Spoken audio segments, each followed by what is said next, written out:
Welcome back to my channel, my bold and the beautiful fans. Hopefully you're having a terrific Taco Tuesday as the tides are shifting from left to right in LA. And you know what? I'm going to give you a few highlights and then we're going to unpack all of it. First of all, Luna shocks Poppy about a paternity test, and we get a little bit of intel that Poppy used to stay with Finn's parents. Then Brooke tells Hope that she doesn't love Thomas, and then Ridge gives his seal of approval and blessings to Hope, even looking forward to having Hope as his daughter-in-law. So, without any further ado, let's unpack this LA drama for January 30th. First up, we start back over at the tiny cabin in the woods where we find Brooke trying to talk some of her sense into her daughter, Hope. Now, she's convinced that Hope's feelings for Thomas is just a result of trauma from her failed marriage with Liam. Now, Brooke is practically begging Hope not to accept Thomas's proposal, claiming that it would be the biggest mistake of her life. And you talking about drama alert. Now, over at Forrester Creations, Ridge is impressed with Thomas's commitment as he shows off a photo of that ring he got for Hope. Now, Ridge is surprisingly supportive, unlike Thomas's expectations. However, Thomas is though worried about Brooke's reaction to all of this lovey-dovey romantic stuff. After Ridge leaves, we got meanwhile Charlie, the security office clown, is in the big Forrester office trying to come up with a nickname for Thomas. Now, he's got his own love interest, Esther, on his mind, and it's clear that he is smitten. But the laughter doesn't last long as Brooke storms in, demanding a chat with Thomas about his proposal plans. Imagine how you're feeling, but I really don't want to argue with you. Okay, that's not why I'm here. Just worried about you, Thomas. Proposing to Hope? Really? You want to set yourself up for heartbreak? Look, yeah, I really want to believe you're looking out for me, but I am looking out for you. You're Rich's son, and I want the best for you. so Hope tell you something? Like she's not going to accept my proposal, or? No, she's very conflicted. Whether she wants to admit it or not, I know she is not going to fully be able to commit herself to you or give you the life that you want.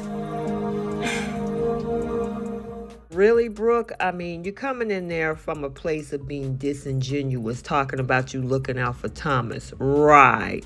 You're actually looking out for your daughter because you don't want Thomas to be with her. And you're talking about, oh, I don't want you to get your feelings hurt. She's not going to give you the life that you deserve, like you really care.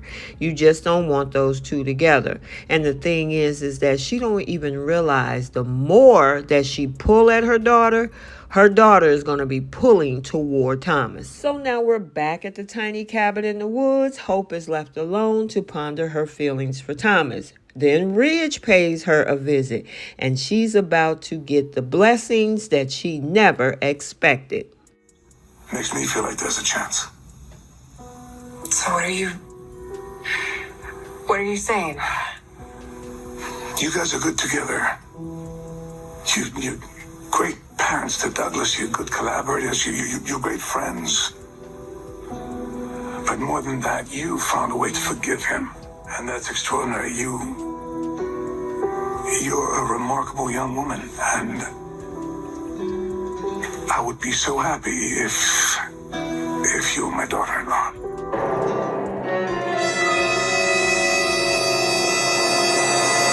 Yes, Ridge reminded her of Thomas's virtues and expressing his hope for her to be his daughter-in-law. Now the pressure is on for Hope to believe in Thomas and their potential future together. Thomas arrives and gives her a kiss, and then they compare notes because her mom went to see him, his dad went to see her, and yeah, he was surprised that his dad actually wanted to have her as a daughter-in-law.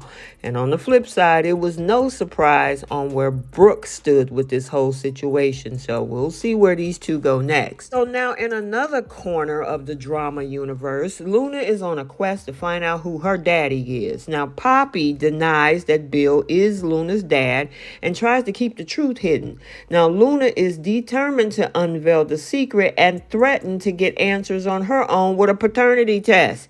Finn comes in, noticing the tension, intervenes, offering them to take them out to dinner. And then just when things are about to get a little bit spicier, we see Finn drop a bombshell, or shall I say a little bit of a nugget that kind of shifts things away from Bill Spencer on who Luna's dad could possibly be. All the time that we spent together all those years ago, and then one day it was just, you were gone. All the time that you spent together? Yeah. When I started college, your mom stayed with us.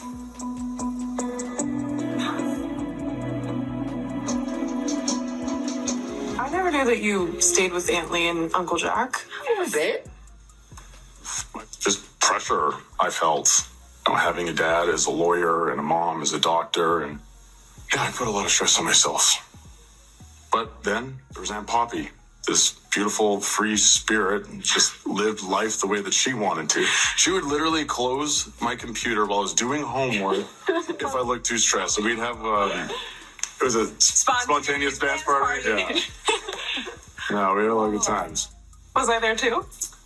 No, this is about a year before you were born. So just when we thought it was possibly Bill Spencer, it's looking more and more like it might be Jack, which would make, of course, Luna and Finn siblings and would absolutely explain the reason why Lee is walking around always like she's hotter than fish grease. So yeah, we got a little bit more intel on what is going on. Jack would have had a kid by Sheila Carter and also Lee's sister Poppy, which technically Luna was not her niece, but actually her stepdaughter. Yikes. So yeah, this is going to get interesting. And the question is, do Lee actually know? Or maybe she just had an inkling that those two were possibly messing around when Poppy was living in her house. So yeah, we got to stay tuned. RJ, who opened up this can of worms, is wondering what the heck is going on while he's checking his phone, hoping for a text from Luna. He finally sees her over at Forrester, and Luna says, well, yep, she says Bill is not my father, but she won't tell me who it is. And so they hug. He's shocked. He probably thought that Bill was the father, but she would probably be even more shocked when she finds out that Finn is not her cousin, but possibly her brother. Okay, so there you have it. Let's get the conversation started down in the comments section. What do you think about the blessings that Ridge actually gave Hope and wanting her to be his daughter-in-law? And what is Brooke going to say when she finds out where Ridge stands in all of this? Also, on the flip side, what do you guys think about this situation with Poppy? With the new information we got today that Poppy was living with Lee and Jack. Oh, yeah, it's a possibility that, Bill Spencer is not the father, but Jack may just be, which, of course, make Finn her brother. So, also make sure you check out the Young and the Restless recap for today. We had secrets galore and lies. We had, of course, Nikki lying to Victor, Victor lying to Nikki, Audra lying to Tucker, and Jack don't want to be no part of this anymore, even though he's still hanging around. So make sure you like, comment, and subscribe. Turn on your notification bell so you'll be notified every time there's a posting. And until the next one, we'll see you soon. Bye, guys.